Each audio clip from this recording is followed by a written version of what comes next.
ಇಲ್ಲಿ ಇದ್ದಾಗ ಸ್ವಲ್ಪ ಏನೋ ಹಲವಾರು ಕೆಲಸಗಳು ಮಾಡ್ತಾ ಇದ್ವಿ, ಬಟ್ ಯಾವುದು ಸಕ್ಸಸ್ಫುಲ್ ಆಗ್ತಾ ಇಲ್ಲ. ಬಿಸ್ನೆಸ್ ಮಾಡ್ತಾ ಇದ್ವಿ, ಸಕ್ಸಸ್ಫುಲ್ ಆಗ್ತಾ ಇಲ್ಲ. ನಮ್ಮ ಕಷ್ಟ ಎಲ್ಲ ಪರಿಹಾರ ಆಗಿದೆ.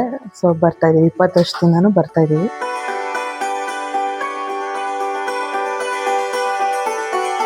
ಇಲ್ಲಿಗೆ ಸುಮಾರು ಒಂದು 22 ವರ್ಷದಿಂದ ಬರ್ತಾ ಇದ್ದೀವಿ, ಹೋಗ್ತಾ ಇರ್ತೀವಿ. ಈ ಸನ್ನಿಧಾನಕ್ಕೆ ಬಂದಾದ್ಮೇಲೆ ನನಗಂತೂ ಈ ಮಹಾಲಕ್ಷ್ಮಿ ಸನ್ನಿಧಾನಕ್ಕೆ ನಾನು ಬಂದಾದ್ಮೇಲೆ ಸಹ ಮದುವೆ ಆಯಿತು, ಮಕ್ಕಳಾಯಿತು.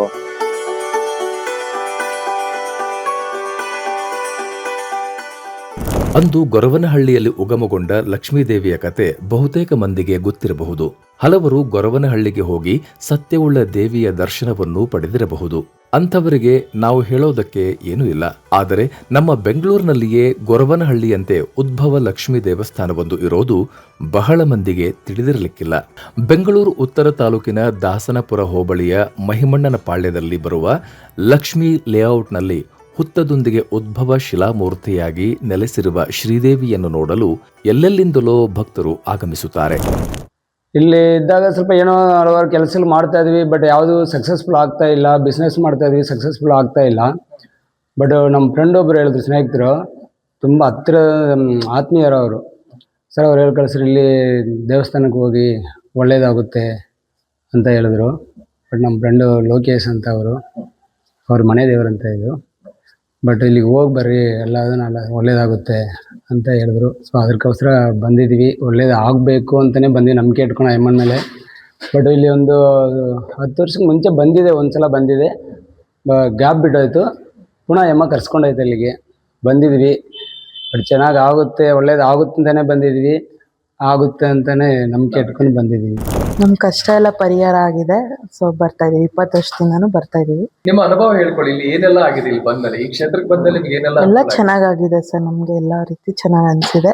ನಮ್ಮ ಕಷ್ಟ ಎಲ್ಲ ಪರಿಹಾರ ಆಗಿದೆ. ಇವ್ರು ನಮ್ಮ ತಾಯಿಯವರು, ಆವಾಗಿಂದನೂ ಬರ್ತಾ ಇದೀವಿ. ನನ್ನ ಗಾಡಿ ಕಳ್ತನ ಆಗಿತ್ತು. ಕಳ್ತನ ಆಗಿ ಗಾಡಿ ಅಮ್ಮನಿಗೆ ಬಂದು ಕೇಳಿದ್ಕೆ ಇಂಥ ಕಡೆ ಇದೆ ಅಂತ ಹೇಳ್ತು ಅಮ್ಮ. ಗಾಡಿ ಸಿಕ್ತು, ಎಲ್ಲ ಅನುಕೂಲ ಆಗಿದೆ. ನಾನು ಮಗಳು ಡಾಕ್ಟ್ರು ಮಾಡಿಸ್ತಾ ಇದ್ದೀನಿ ಅಮ್ಮನ ದಯೆಯಿಂದ. ಮಗ ಸಾಫ್ಟ್ವೇರ್ ಇಂಜಿನಿಯರು ಬೆಲ್ ಕಂಪ್ನಿಯಲ್ಲಿದ್ದಾನೆ. ಹೇಳಿ, ನಮಗೆ ಎಲ್ಲ ಒಂದು ಅನುಕೂಲ ಆಗಿದೆ. ಬರ್ತಕ್ಕಂಥ ಭಕ್ತರಿಗೆ ಪ್ರತಿಯೊಂದು ಅನುಕೂಲ ಆಗಿದೆ. ವರ್ಷಕ್ಕೊಂದ್ಸರಿ ಜಾತ್ರೆ ನಡೆಯುತ್ತೆ. ಆ ಅಮ್ಮನ ಅಪ್ಪಣೆ ಇಲ್ಲದೆ ಏನೂ ನಡೆಯೋದಿಲ್ಲ. ಬೆಂಗಳೂರಿನ ಮೆಜೆಸ್ಟಿಕ್ನಿಂದ ಮಾಗಡಿ ರಸ್ತೆಯಲ್ಲಿರೋ ಸುಂಕದಕಟ್ಟೆ ಮಾರ್ಗವಾಗಿ ಚಲಿಸುವ ಬಸ್ ಹತ್ತಿ ಮುಂದೆ ಗಿಡ್ಡನಹಳ್ಳಿ ಕ್ರಾಸ್ನಲ್ಲಿ ಇಳಿದುಕೊಂಡು ಅಲ್ಲಿಂದ ಯಾವುದಾದ್ರೂ ಆಟೋದಲ್ಲಿ ತೆರಳಬೇಕು. ಅಲ್ಲೊಂದು ಇಲ್ಲೊಂದು ಮನೆಗಳಿರೋ ವಿಶಾಲವಾದ ಬಯಲು ಜಾಗ ಕಣ್ಣಿಗೆ ಬೀಳುತ್ತೆ. ಹಾಗೆಯೇ ಮುಂದೆ ಸಾಗಿದರೆ ರಸ್ತೆಗೆ ಹೊಂದಿಕೊಂಡಂತಿರೋ ಮತ್ತು ಇನ್ನೂ ನಿರ್ಮಾಣ ಹಂತದಲ್ಲಿರೋ ಗೋಪುರದ ದೇವಸ್ಥಾನವು ನಿಮ್ಮನ್ನು ಸ್ವಾಗತಿಸುತ್ತೆ. ಅದುವೇ ಗೊರವನಹಳ್ಳಿಯಂತೆಯೇ ಉದ್ಭವಿಸಿದ ಸಾಕ್ಷಾತ್ ಲಕ್ಷ್ಮೀದೇವಿಯ ದೇಗುಲ.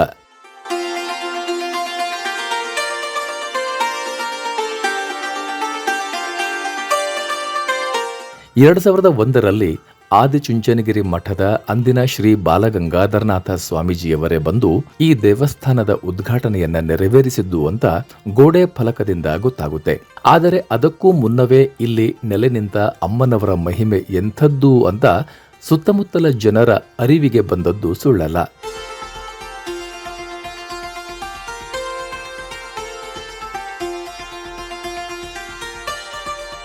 ದೇವಸ್ಥಾನದ ಒಳಗೆ ಕಾಲಿಟ್ಟರೆ ಕಾಣುವುದೇ ಶ್ರೀ ಲಕ್ಷ್ಮೀದೇವಿ ಮುನೇಶ್ವರ ಸ್ವಾಮಿ ನೆಲೆಸಿರುವ ಚಿಕ್ಕ ಮತ್ತು ಚೊಕ್ಕದಾದ ಸನ್ನಿಧಿ.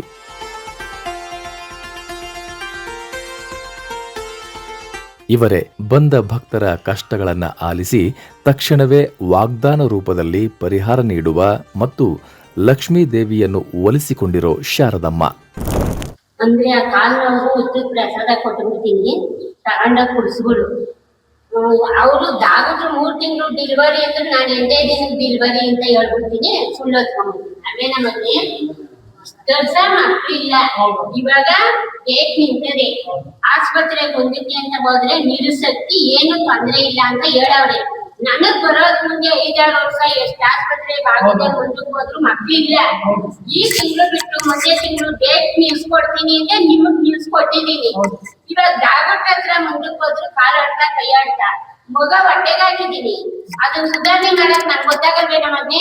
ಅದೊಂದು ಟೈಮ್ ಬರ್ಲಿ, ಏನು ತೊಂದ್ರೆ ಇದ್ದಂಗೆ ಮಗಿನ ಯಾವಾಗದಲ್ಲಿ ಇಷ್ಟೇ ಕೆಜಿ ಇಷ್ಟೇ ಗ್ರಾಮ್ ಅಂತ ಹೇಳ್ತೀನಿ.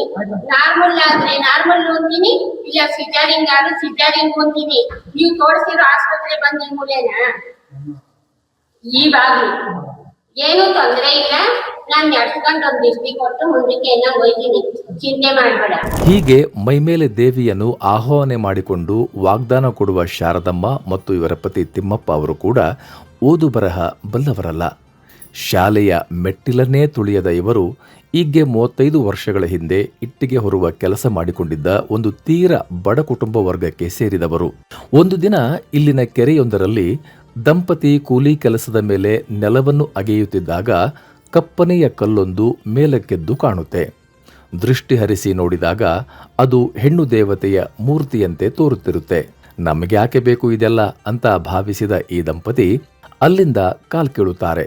ಆದರೆ ಬೆಂಬಿಡದ ಉದ್ಭವ ಮೂರ್ತಿ ಈ ದಂಪತಿಯ ಕನಸಲ್ಲಿ ಬಂದು, ನಾನು ಸಾಕ್ಷಾತ್ ಶ್ರೀಲಕ್ಷ್ಮಿ, ನನ್ನನ್ನು ಎತ್ತಿಕೊಂಡು ಹೋಗಿ ಒಂದೆಡೆ ಇಟ್ಟು ಪೂಜಿಸಿ, ನಾನು ಬೇರೇನು ಕೇಳಲ್ಲ, ನಿಮಗೆಲ್ಲ ಒಳ್ಳೆಯದಾಗುತ್ತೆ ಎಂದು ಹೇಳುತ್ತೆ. ಆಗ ಲಕ್ಷ್ಮೀದೇವಿಯ ಉದ್ಭವ ಶಿಲಾಮೂರ್ತಿಯನ್ನು ತಂದು ಇದೇ ಜಾಗದಲ್ಲಿ ಇಟ್ಟು ಪೂಜಿಸಲಾರಂಭಿಸಲಾಗುತ್ತೆ. ಈ ಮೊದಲು ಬಾಲಕಿಯಾಗಿದ್ದ ಶಾರದಮ್ಮನವರ ಮಗಳ ಮೈಯಲ್ಲಿ ಬಂದು ದೇವಿ ವಾಗ್ದಾನ ನೀಡುತ್ತಿದ್ದಳಂತೆ.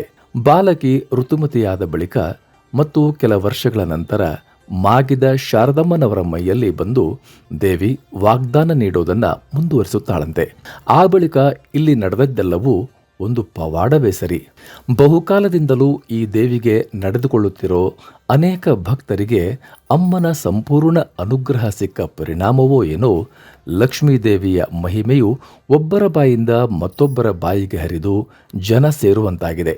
ಈ ಸಂದರ್ಭದಲ್ಲಿ ಇಲ್ಲಿಗೆ ಆಗಮಿಸಿದ ಕೆಲ ಭಕ್ತರನ್ನು ಕಂಡು ಮಾತನಾಡಿಸಿದಾಗ, ಇಲ್ಲಿಗೆ ಸುಮಾರು ಒಂದು 22 ವರ್ಷದಿಂದ ಬರ್ತಾ ಇದ್ದೀವಿ, ಹೋಗ್ತಾ ಇರ್ತೀವಿ. ಈ ಸನ್ನಿಧಾನಕ್ಕೆ ಬಂದಾದ್ಮೇಲೆ ನನಗಂತೂ ಈ ಮಹಾಲಕ್ಷ್ಮಿ ಸನ್ನಿಧಾನಕ್ಕೆ ನಾನು ಬಂದಾದ್ಮೇಲೆ ಸಹ ಮದುವೆ ಆಯಿತು, ಮಕ್ಕಳಾಯಿತು. ಹಾಗೆ ನನ್ನ ಕಷ್ಟ ಸುಖದಲ್ಲಿ ಬಂದಿದ್ದಂಥ ಎಲ್ಲದೂ ಬಗೆಹರಿಸ್ತು. ಮತ್ತು ಈ ಅಮ್ಮ ನಂಬಿದ ಮೇಲೆ ನನಗಂತೂ ಏನೂ ಇಲ್ಲದವನು ಇವತ್ತು ಎಲ್ಲ ಆಗಿ ಮನೆ, ಗಾಡಿ, ವಾಹನ, ಬೈಕು ಅದ ಎಲ್ಲದೂ ಅನುಕೂಲ ಆಗಿದೆ. ಈ ಅಮ್ಮ ಸನ್ನಿಧಾನದಿಂದ ನನಗೆ ಯಾವುದೋ ಇಂಥವ್ರಿಗೂ ತಪ್ಪಾಯಿತು ಅನ್ನೋದೇ ನನಗಿಲ್ಲ. ಇದರಿಂದ ನನಗಂತೂ ಎಲ್ಲ ಅಭಿವೃದ್ಧಿಯಾಗಿದೆ. ಏನೇ ಒಂದು ಕಾರ್ಯ ಮಾಡೋಕ್ಕಾದ್ರೆ ಆ ಅಮ್ಮ ಸನ್ನಿಧಾನ ಬಂದು ವಾಗ್ದಾನ ತಗೊಂಡು ಮಾತು ಹೇಳ್ಕೊಂಡು ಹೋದ್ರೆ ನನಗೆಲ್ಲ ಅನುಕೂಲ ಆಗಿದೆ. ಇವತ್ತು ಕೂಡ ಸಹ ನಾವು ಯಾವುದೋ ಒಂದು ಕಾರ್ಯಕ್ಕೋಸ್ಕರನೇ ನಾನು ಅಲ್ಲಿಂದ ಇಲ್ಲಿಗೆ ಬಂದು ಆ ಅಮ್ಮ ಸನ್ನಿಧಾನದಲ್ಲಿ ನಿಂತಿರೋದು. ನಾವಾಗ್ಲೇ 15-16 ವರ್ಷದಿಂದ ಬರ್ತಿದೀವಿ. ನಮ್ಗೆ ಹಿಂಗೆ ನಮ್ಮ ಅಕ್ಕನ ಮಗ ಕಳೆದೋಗಿದ್ದ, ಹಿಂಗೆ ಜಾಗ ತೋರ್ಸಿದ್ರು ಬಂದ್ವಿ. ಇಂಥ ಜಾಗದಲ್ಲೇ ಸಿಗ್ತಾನೆ ಅಂದ್ರು, ಅಂತೆ ಜಾಗದಲ್ಲೇ ಸಿಕ್ತಾ ಅವತ್ತಿಂದ ನಂಬಿದೀವಿ. ನಮ್ಮ ಮಕ್ಳಿಗೂ ಚಿಕ್ಕವನ್ಗೆ 3 ಸಲ ಆಕ್ಸಿಡೆಂಟ್ ಆಗಿತ್ತು, ಈ ಅಮ್ಮನೇ ಕಾಪಾಡಿದ್ಲು. ದೊಡ್ಡ ಮಗಂಗೂ ಬ್ಯಾಂಕಲ್ಲಿ ಕೆಲಸ ಸಿಕ್ತು, ನಮ್ಮನೆಯವ್ರಿಗೂ ಕೆಲಸ ಸಿಕ್ತು. ನಮ್ಗೆ ಅನುಕೂಲ ಆಗದೆ, ನಮ್ಗೆ ಚೆನ್ನಾಗಿ ನಮ್ಮನ್ನ ಮುಂದುವರಿಸ್ತಾವಳೆ. ನಮಗೆ ಮದುವೆ ಆಗಿ 5 ವರ್ಷ ಆಗಿತ್ತು, 5 ವರ್ಷ 4 ವರ್ಷ ಆಗಿತ್ತು, ಮಕ್ಕಳಾಗಿರಲಿಲ್ಲ. ನಮ್ಮ ಅತ್ತೆಯವ್ರ ಕಡೆಯಿಂದ ನಾವು ಇಲ್ಲಿ ಬರ್ತಾ ಇರೋದು. ಅವರು ನಮಗೆ ಇಲ್ಲಿ ಬಂದ ಮೇಲೆ ಒಂದು ಸ್ವಲ್ಪ ಒಳ್ಳೇದಾಗಿದೆ. ಈ ಸಲ ನಮಗೆ ಒಂದು ಶುಭ ಸುದ್ದಿ ಸಿಕ್ಕಿದೆ, ಅದಕ್ಕೋಸ್ಕರ ನಾವು ಬರ್ತಾ ಇದ್ದೀವಿ. ನಾವು ಚಿಕ್ಕ ಹುಡುಗರಿಂದನೂ ಬರ್ತಾ ಇದ್ದೀವಿ. ಒಂದು 12 ವರ್ಷ ಇದ್ದಾಗಿಂದನು ನಮ್ಗೆಲ್ಲಾನು ಕೊಟ್ಟಿದ್ದಾರೆ ತಾಯಿ ನಮ್ಮಮ್ಮ. ನಮ್ಗೆ ಏನ್ ಕೊಟ್ಟಿಲ್ಲ ಅಂತ ಹೇಳಕ್ ಆಗದೇ ಇಲ್ಲ, ಪ್ರತಿಯೊಂದು ಕೊಟ್ಟಿದ್ದಾರೆ. ಎಲ್ಲಾನು ಜೀವ ಪ್ರತಿಯೊಂದನ್ನು. ನಿಮಗೆ ಹೇಗೆ ಗೊತ್ತಾಯ್ತು ಇಲ್ಲಿ ದೇವಸ್ಥಾನ ಇದೆ, ಇಲ್ಲೊಂದು ಶಕ್ತಿ ಇದೆ ಅಂತ? ಫಸ್ಟ್ ಅಮ್ಮ ಅವರು ಇನ್ನೊಬ್ರು ಇದ್ರು, ಅವ್ರ ಮೇಲೆ ಬರೋರು. ಹಂಗೆ ನಮ್ ಕಷ್ಟಕ್ಕೆ ಅಂತ ನಾವು ಬರೀವ, ನಮ್ ಕಷ್ಟ ಎಲ್ಲಾನು ಆ ತಾಯಿ ನಮ್ಮಮ್ಮ ಇದ್ ಮಾಡಿ ನಮ್ಗೆಲ್ಲವನ್ನು ಕೊಟ್ಟಿದ್ದಾರೆ. ಇಲ್ಲಿ ಕೈನಲ್ಲಿ ಏನ್ ಇಟ್ಕೊಂಡಿದ್ರಲ್ಲ, ಏನಿದು? ಇದು ಹೂವು, ಹಣ್ಣು, ಕಾಯಿ, ಅರಿಶಿನ, ಕುಂಕುಮ, ಕಡ್ಡಿ, ಕರ್ಪೂರ. ತಾಯಿ ಕೊಡ್ಬೇಕಾ? ಹೌದು.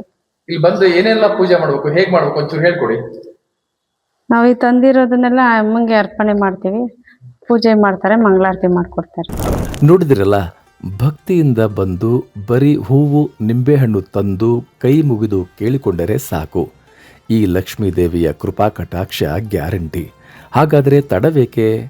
ನೀವು ಒಂದು ಬಾರಿ ಇಲ್ಲಿಗೆ ಭೇಟಿ ಕೊಟ್ಟು ಅಮ್ಮನವರ ವಾಗ್ದಾನವನ್ನು ಪಡೆಯಬಹುದು.